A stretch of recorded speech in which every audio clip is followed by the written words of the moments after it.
Bonjour à tous. Bonjour Monsieur Iboura Tani Mohamed. Vous êtes docteur en biodiversité, écologie et conservation, président du groupe de recherche et de protection de la faune et de la flore des îles de l'océan Indien et vous enseignez également la SVT au lycée de Kahani. Aujourd'hui, vous nous présentez une intervention qui pose la problématique suivante. Quelles sont les principales causes de l'utilisation non durable des ressources naturelles à Mayotte? L'objet de votre conférence consistera à nous présenter une méthode pour évaluer les attitudes des différentes communautés mahoraises envers la biodiversité. Vous interrogerez sur les actions de conservation possibles et vous nous proposerez des stratégies concrètes pour conserver la richesse en faune et en flore de l'île. Bienvenue, Monsieur Tani Iboura Mohamed, pour ce cycle des conférences publiques du CUFR. La dernière partie de la conférence sera attribuée aux questions du public. Merci beaucoup. Alors, merci beaucoup de m'avoir permis de prendre la parole. Notre thématique d'aujourd'hui s'intitule « Quelles sont les principales causes de l'utilisation non durable des ressources naturelles à Mayotte ?» Donc ce projet est porté par une institution qui s'appelle le groupe de recherche et de protection de la faune et de la flore des îles de l'océan Indien. Donc c'est une institution qui vient de se créer, donc basée à Mayotte là, actuellement. Mais nous avons des représentations dans les îles de l'océan Indien, donc je vais vous développer ça tout à l'heure. Mais l'idée ici, je vais vous présenter le plan de l'intervention. Je vais tout d'abord présenter le GRPFOA, donc le groupe de recherche et de protection de la faune et de la flore, qui porte déjà ce projet. Et ensuite, je vais développer un tout petit peu nos thématiques de recherche, ce que nous faisons. Et ensuite, voilà, les projets de recherche que nous développons. Et enfin, je vais présenter le projet Epembeko, d'où est issu voilà, le thème d'aujourd'hui, qui sont les causes de l'utilisation non durable des ressources naturelles à Mayotte. Alors, le groupe de recherche et de protection de la faune et de la flore des îles de l'océan Indien, c'est une institution multidisciplinaire de la région. Donc, qui vient de se créer cette année, que j'ai créé moi-même avec d'autres collègues.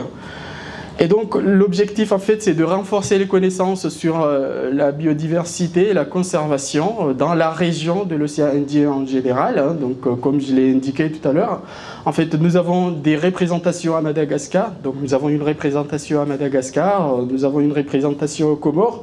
Et actuellement nous sommes en train de développer des collaborations avec la Réunion pour avoir un pied à la Réunion.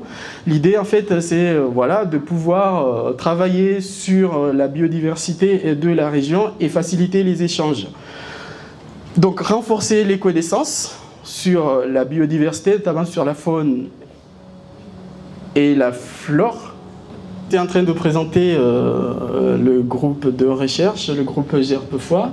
Donc, comme je l'ai indiqué, en fait, c'est une structure multidisciplinaire de la biologie et de la conservation, donc avec des représentations dans la région, notamment une représentation à Madagascar, aux Comores, et là, actuellement, nous sommes en train de développer également des collaborations avec la Réunion pour pouvoir travailler également avec eux. L'idée, en fait, c'est de pouvoir voilà, mettre en place une sorte de plateforme d'échange entre voilà, les scientifiques ou des étudiants de la région, notamment des étudiants de master ou des doctorants ou des post-doctorants, donc échanger sur les thématiques de la conservation de la biodiversité. Et donc l'idée, en fait, c'est de favoriser l'émergence d'une politique de la conservation dans la région de l'océan Indien. Voilà, en ce qui concerne voilà, l'objectif de notre structure. Et en ce qui concerne nos thématiques et projets de recherche, en fait, comme le nom l'indique, en fait, une structure multidisciplinaire. Donc nous développons une stratégie dite intégrative, c'est-à-dire nous combinons en fait dans les mêmes études en fait plusieurs approches de la biologie de la conservation pour proposer des stratégies de conservation. Par exemple, ici, la biogéographie. Donc, nous avons des équipes qui travaillent un peu sur la biogéographie, sur la génétique des populations, sur la dynamique des populations et sur la socio-économie que je vais présenter aujourd'hui. Et voilà, pour proposer les meilleures stratégies de conservation. En plus de ce que j'ai présenté, les approches que j'ai présentées, nous avons également une approche sanitaire que nous commençons à développer là récemment avec l'Université de La Réunion. Donc l'idée ici, comme on le sait, nous travaillons pour la plupart du temps sur des animaux sauvages, notamment les chauves-souris, les lémuriens par exemple. Donc ces animaux en fait constituent ce qu'on appelle des réservoirs de pathogènes, c'est-à-dire il y a des virus, des agents pathogènes comme des virus, des bactéries sur ces animaux. Et donc l'idée en fait, voilà, c'est d'essayer de trouver la diversité des virus en collaboration avec l'Université de La Réunion, trouver voilà, cette diversité de virus, mais aussi la dynamique en fait, de transmission, si voilà, ça peut se transmettre aux humains, donc pour des mesures de protection. Par exemple, ici, en ce qui concerne la biogéographie, nous réalisons des analyses spatiales pour la stratégie de conservation. Donc, au vu de la perte d'habitat qui est quand même alarmante dans la région, donc nous réalisons des études, par exemple, de la distribution spatiale des espèces. Nous étudions également les effets de la destruction des habitats, par exemple, sur la distribution spatiale, mais aussi sur les tailles des populations, pour essayer de mieux comprendre en fait, les déterminants de ces distributions géographiques ou des évolutions des tailles des populations pour des mesures de conservation. Nous avons aussi des volets de génétique des POP, donc ici évaluer la diversité génétique des espèces, la structuration ou les échanges de flux de gènes entre des fragments forestiers de la région. Donc l'idée en fait, par exemple, pour évaluer des unités de recherche à gérer ou pour des stratégies de réintroduction ou de restauration écologique. Nous avons également des volets socio-économiques. Ici, l'idée, en fait, comme on le sait, la société humaine qui représente déjà la menace principale sur les habitats et sur la biodiversité. Donc ici, l'idée c'est d'évaluer les relations entre population humaine rurale et la biodiversité, et les ressources naturelles. Donc comment ils utilisent les ressources naturelles et donc évaluer leur perception et attitude vis-à-vis de la biodiversité et des actions de conservation. Donc l'idée c'est de voir ou de comprendre quels sont les déterminants de la surexploitation, donc quelles sont les difficultés rencontrées par ces populations, mais aussi quels sont les bras de levier potentiels pour essayer de réduire ces impacts.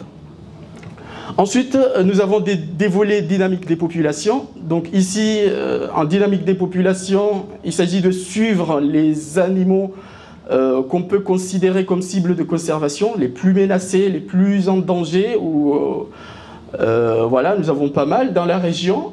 Et ici, dans ces méthodes de dynamique des populations en général, on utilise les méthodes de capture, marque-recapture physique, qui sont des méthodes très agressives sur les animaux. Et donc, nous, l'idée, en fait, on utilise ce qu'on appelle de l'échantillonnage génétique non invasif. Donc, on utilise des crottes ou des fesses, des crottes, de l'urine, par exemple, des voies, des régurgitats, pour essayer en fait d'extraire l'ADN et ensuite identifier l'individu et ensuite suivre l'individu voilà, dans le long terme, ce qu'on appelle la démographie. Donc on va évaluer la dynamique de la population, notamment l'évolution, la taille de la population, taux de natalité, taux de mortalité, expérience de vie, tout ça, donc pour voilà, des mesures de gestion et de conservation à long terme. Et voilà, il y a cette partie que nous allons développer cette année avec le laboratoire PIMIT, processus infectieux des milieux tropicaux, donc de l'Université de La Réunion. Donc comme je l'ai souligné tout à l'heure, en fait les chauves-souris notamment, les lémuriens aussi, il y a d'autres mammifères, en fait constituent des réservoirs d'agents pathogènes, par exemple des virus comme par exemple les hantavirus, les filovirus, les coronavirus, tout ça en fait sont trouvés dans ces animaux, notamment les chauves-souris. Et le fait que nos habitats disparaissent à grande vitesse, cela favorise en fait la transmission de ces maladies. Pourquoi? Parce que une chauve-souris qui, normalement et généralement, devait se trouver dans la forêt, quand on détruit la forêt, elle aura tendance à s'approcher aux humains, à s'alimenter là où il y a les zones de plantation, à s'alimenter dans les jardins. Et elle va potentiellement laisser des traces, notamment d'urine, de salive, de fesses. Et dès qu'on consomme ça, il y a un risque que, qu'il y ait des maladies qui se transmettent aux humains. Et donc, nous, l'objectif, en fait, c'est d'identifier la présence et la diversité des virus ainsi que les facteurs qui régissent sur la transmission virale, étudier les modes et dynamiques de transmission de ces virus. Également, proposer des protocoles d'échantillonnage pour des scientifiques, par exemple, qui manipulent ces animaux, manipulent des fesses, des urines sur ces espèces-là, mais aussi proposer des mesures et de bonnes pratiques de l'utilisation durable des ressources naturelles. Également, proposer des stratégies efficaces à travers une perspective de type One Health, c'est-à-dire qui va combiner la santé des écosystèmes, la conservation de la biodiversité, c'est-à-dire la santé animale par exemple, mais aussi le développement économique et la santé humaine. C'est ça l'objectif en fait de cette partie. Alors là, maintenant, je vais vous présenter le projet EPEMBECO, évaluation des perceptions des populations locales mahoraises à l'égard de la biodiversité, de la conservation et de la gestion des habitats naturels à Mayotte. Donc c'est de là, en fait, de ce projet, que nous sommes posés la question, quelles sont les principales causes de l'utilisation non durable des ressources naturelles à Mayotte? Bon, je vais souligner ici que ça, c'est un projet qui n'est pas encore réalisé. C'est un projet qui est en cours de conception et de préparation. Donc, je ne vais pas vous présenter de résultats ici, mais plutôt je vais présenter les approches ainsi que les résultats que nous attendons pour développer des perspectives. Donc, il n'y aura pas des résultats. Et donc, ce projet est porté par le GERPFOI actuellement. Alors, la région de l'océan Indien, notamment là où il y a Mayotte, Mayotte aussi est considérée comme étant une région hotspot de la biodiversité. Et d'ailleurs, si j'essaye de combiner l'archipel en général, c'est-à-dire les 3 îles de l'Union des Comores et Mayotte, si j'essaye de combiner ensemble, en fait, la région est considérée comme étant en deuxième position en termes de biodiversité après Madagascar. Et donc nous avons une diversité de paysages de toutes sortes, une diversité exceptionnelle avec un taux d'endémisme très élevé quand même. Si nous avons 50% d'endémisme au niveau des oiseaux, ça c'est très important. Et donc mais par contre cette biodiversité fait face à des menaces et des pressions qui vont conduire à la disparition de cette richesse. Par exemple, si on prend l'exemple ici, plus de 80% de la couverture végétale historique de Mayotte est disparue. Et la forêt naturelle est représentée seulement par 3% dans le territoire de Mayotte. Donc ça, c'est quand même alarmant. Et il y a des évaluations qui ont montré que, d'une manière générale, dans l'archipel, en fait, la vitesse de perte d'habitat était si alarmante que ça a été classé parmi les plus importantes au monde. Donc ça aussi, c'est important à souligner. Et donc, il y a eu une forte croissance démographique ces dernières années, et donc, qui conduit en fait à augmenter considérablement les demandes en ressources de bois, par exemple, ou en ressources des zones habitables, par exemple. Il y a aussi le braconnage qui fait partie également de la menace sur la biodiversité à Mayotte. Également, la présence de de différentes communautés à Mayotte aussi, différentes communautés d'ailleurs qui ont des niveaux de vie très différents en général et qui ont différentes pratiques voilà, de l'utilisation ou des collectes de ressources naturelles. Cela rend très difficile en fait le contrôle de l'exploitation des forêts. C'est pour ça que nous, en fait, on s'est proposé de réaliser cette étude socio-économique, de voir quelles sont les représentations de ces populations, en fait, de ces différentes communautés mahoraises, donc leur représentation vis-à-vis de cette biodiversité et des écosystèmes. Ensuite, voir quelles sont les actions que ces populations entreprennent, qui sont potentiellement en conflit avec la conservation de la biodiversité aussi.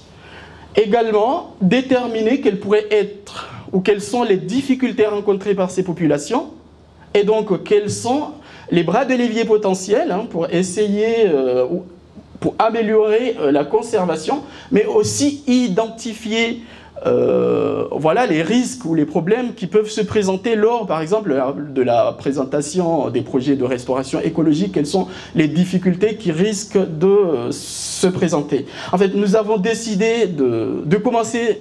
En fait, dans notre association, en fait, nous avons décidé de commencer ces thématiques comme étant premier projet. Pourquoi? Parce que voilà, nous avons d'autres projets comme je vous ai présenté tout à l'heure. Mais après, ce projet, en fait, on a considéré comme étant primordial parce que en fait, c'est bête en fait d'aller mettre une stratégie de conservation, par exemple, une stratégie de reboisement, alors qu'on sait que le lendemain, en fait, toutes les arbres seront coupés. Donc ça ne sert à rien. Donc ça, c'est très important en fait de souligner.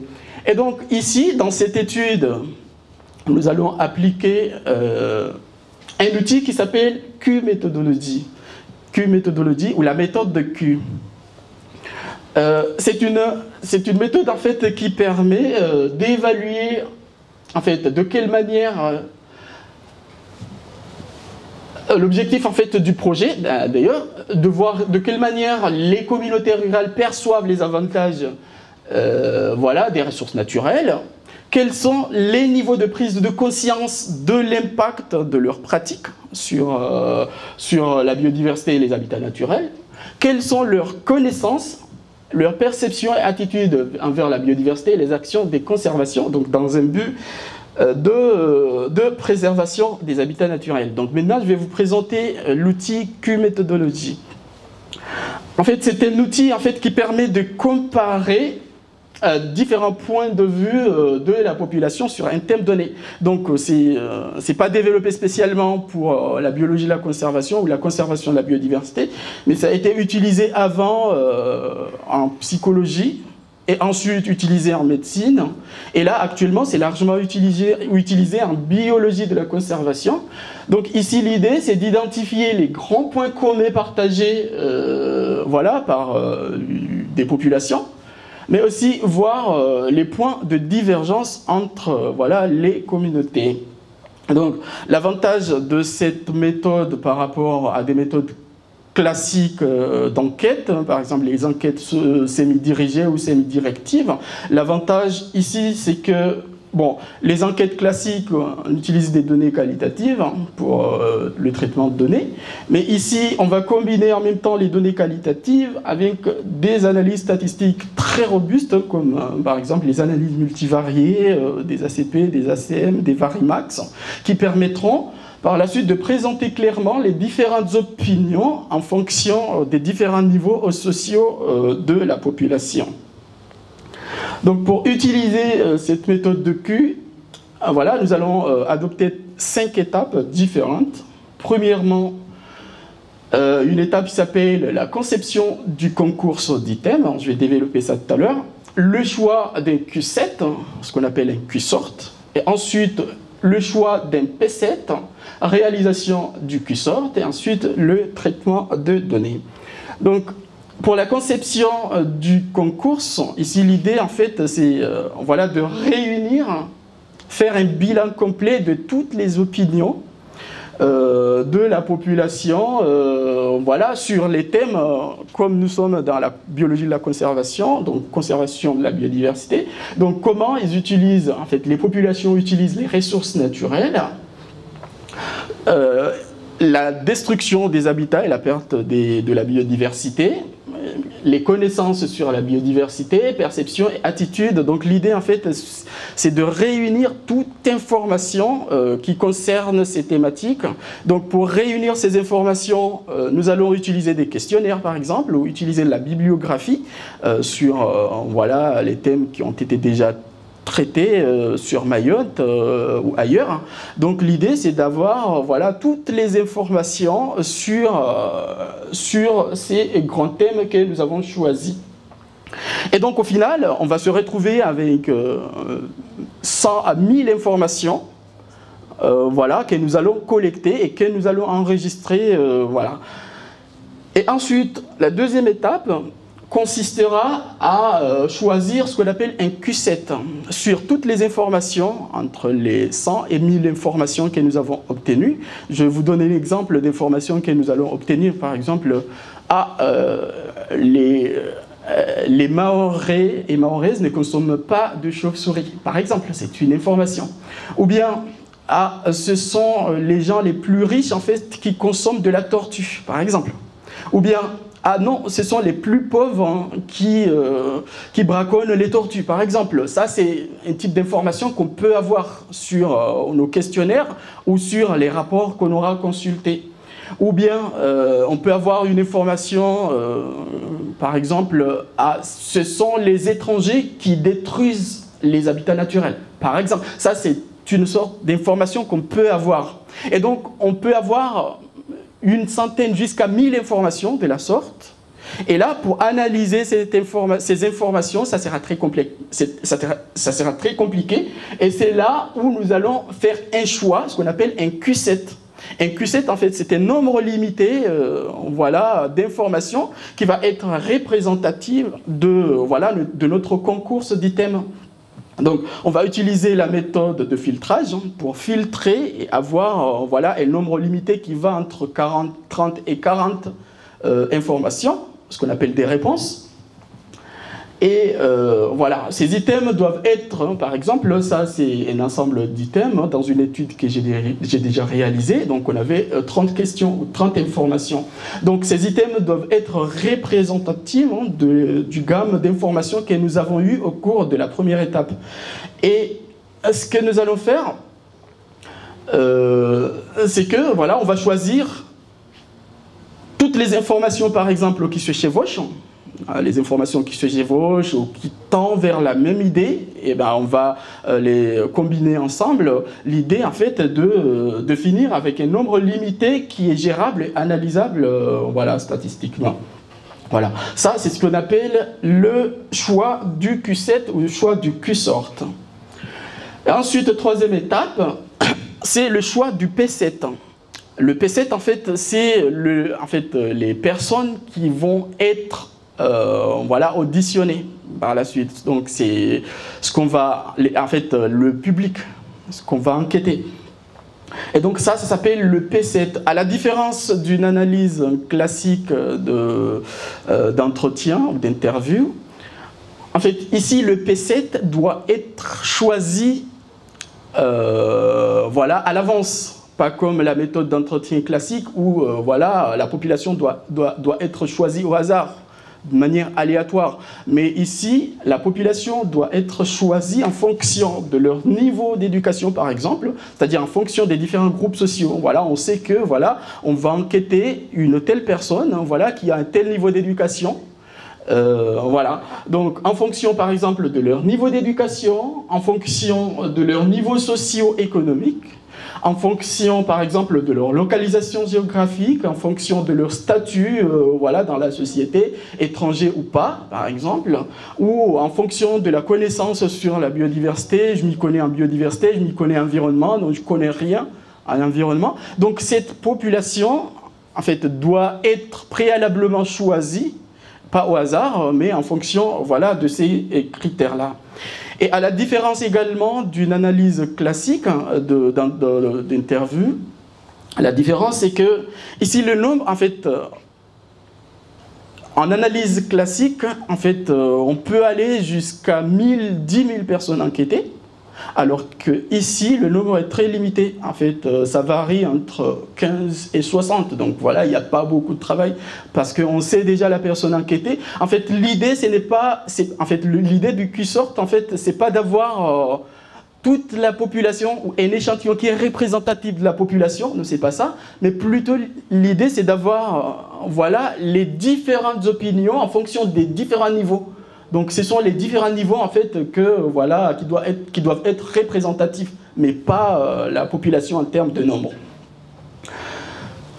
Et ensuite, une fois qu'on a déjà localisé ou choisi le P7, nous allons réaliser le QSORT. Maintenant, on va réaliser notre QSORT. Donc, notre nombre limité de Q7, c'est-à-dire nos réponses, qui varient entre 30 et 40, en fait, doivent être inscrits dans des petites cartes.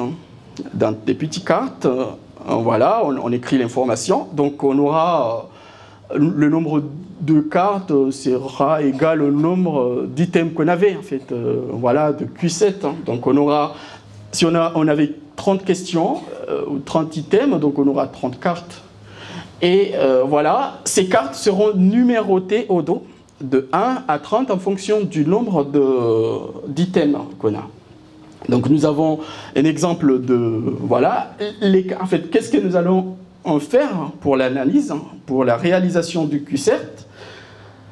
Nous allons donner toutes les cartes, les 30 cartes à une personne, un P7. Et la personne, en fait, doit compléter le tableau, sachant que les cartes sont numérotées. Et donc, la personne ne regarde pas les numéros, mais plutôt, il lit l'information qui est sur la carte. Et doit présenter ou remplir le tableau.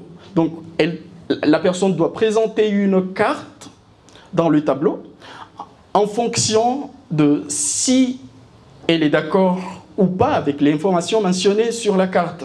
C'est-à-dire que si je dis ce sont seulement les étrangers qui dégradent la forêt, qui détruisent voilà, les habitats naturels à Mayotte. Donc la personne qui a cette information doit la présenter sur la carte en fonction de « je suis d'accord » ou « je ne suis pas d'accord ». Et ça dépend aussi de l'importance de l'accord ou du désaccord. C'est-à-dire, si elle est très en accord avec l'information, elle doit le placer à plus 4, ou plus 3, ou plus 2, ou plus 1, en fonction de s'il est très en accord ou pas avec l'information. Ou bien, il est en désaccord avec l'information, donc c'est un moins 4, ou moins 3, moins 2 et moins 1, en fonction de l'importance du désaccord. Et si, voilà, il est partagé entre les deux, eh ben, il va placer à 0. Et donc, nous, après avoir voilà, si la personne en fait a déjà complété le tableau, nous ce qu'on fait, en fait, on va retourner toutes les cartes sur place, sans les bouger, sans les déplacer. Et voilà, ce sont les numéros sur les cartes que nous allons saisir, sachant que chaque numéro est distribué à l'information. Et c'est à partir de là où nous allons réaliser voilà, des analyses multivariées à partir de ces données. Donc l'idée, en fait, nous allons utiliser, il y a un logiciel qui s'appelle QMethodology que nous allons utiliser, ou bien il y a un package de R qui a été récemment développé. Et donc voilà, on va analyser pour avoir les opinions de la population en fonction des différents niveaux que nous avons choisis, les différents niveaux sociaux que nous avons choisis. Et comme résultat que nous attendons, voilà, nous allons avoir par exemple les différentes pressions dans une échelle spatiale en lien avec les caractéristiques socio-économiques, par exemple l'exploitation de forêt, pression d'urbanisation. On va avoir comme résultat également les perceptions et attitudes de la population envers la biodiversité et les actions de conservation. On va avoir également voilà, les points de vue, les points communs partagés ainsi que les points de divergence vis-à-vis des actions de conservation et de restauration écologique. Donc ça, c'est une genre d'étude que j'ai réalisée, que j'ai publiée à Tropical Conservation Science. Voilà, une étude que j'ai réalisée aux Comores. Bon, les Comores, en fait, voilà, c'est le même cas, la perte des habitats naturels, c'est exactement la même chose. Donc nous avons les mêmes problématiques, voilà, et j'ai utilisé la même méthode. Et donc, voilà, j'ai abouti à ces résultats. Donc, je vous présente un exemple de résultats qu'on peut obtenir. Donc, ici, à travers une analyse multivariée, NACP. Donc, ici, on voit en haut les personnes avec un niveau d'éducation élevé, avec un emploi. Et eux, en fait, ils étaient pour la conservation, c'est tout à fait normal. Tu travailles et que tu n'as pas de problème voilà, financier. Tu vas te dire, ben oui, moi je suis d'accord, on préserve, on restaure les écosystèmes, on fait ça. Mais les personnes avec des niveaux d'éducation assez bas, pour eux, il nous faut des revenus immédiats issus des ressources naturelles. Donc, pour nous, en fait, ouais, c'est à nous de gérer la forêt, c'est à nous de gérer les ressources naturelles, c'est pas au gouvernement et à l'État de gérer, c'est notre ressource à nous. Et donc, voilà, on doit la gérer nous-mêmes. Et donc, ce que nous avons constaté sur cette étude, c'est que, en fait, ces exploitations aux Comores, c'est lié au niveau de pauvreté. Donc, c'est une question de survie, en fait, que la population, voilà, utilise de manière non durable les ressources naturelles. Et donc, nous avons conclu sur cette étude que, voilà, réussir à mettre en place une stratégie de conservation de la biodiversité là-bas, aux Comores, consistera à, tout d'abord, diminuer la dépendance aux ressources naturelles. Diminuer la dépendance, par exemple, en proposant, par exemple, des petits projets de développement à la population, pour que la population, en fait, diminue leur dépendance aux ressources naturelles. Et ensuite, c'est là où on va mettre en place voilà, les travaux de conservation, c'est ce que j'ai dit. Sinon, dans le sens contraire, en fait, on décide de reboiser, de replanter, parce que l'État a envie de replanter pour se montrer, en fait, aux yeux du monde que voilà, on fait ça, oubliant la population locale, et demain, le lendemain matin, voilà, toutes les plantes sont rasées. Donc ça ne sert à rien du tout. Donc, ce n'est qu'en s'assurant que voilà, le niveau de vie, surtout des populations riveraines, est amélioré, c'est là où voilà, on va proposer des stratégies de conservation. Donc, en ce qui concerne notre projet sur Mayotte, après avoir réalisé le travail, nous allons mettre en place des actions de sensibilisation en fonction des résultats. En fonction des, bon, nous ne connaissons pas encore les résultats. Est-ce qu'on aura des résultats similaires que nous avons eus là-bas ou pas? On ne sait pas. Mais en fonction des résultats que nous allons obtenir, nous allons réaliser des sensibilisations autour de la conservation. Sensibilisation en fonction des différents niveaux sociaux. Voilà, et suivant aussi les résultats que nous allons obtenir. Et ces résultats également peuvent servir de guide pour les acteurs, par exemple, de conservation, les acteurs environnementaux, voilà, pour aussi continuer les actions de sensibilisation et de conservation de la biodiversité. Là, je vais finir mon intervention par remercier l'assistance d'avoir voilà, pris le temps de venir assister à cette conférence. Je vais remercier également les organisateurs hein, qui m'ont permis en fait, de venir présenter cette étude qui pour moi représente une étude très très importante pour Mayotte. Je vous remercie.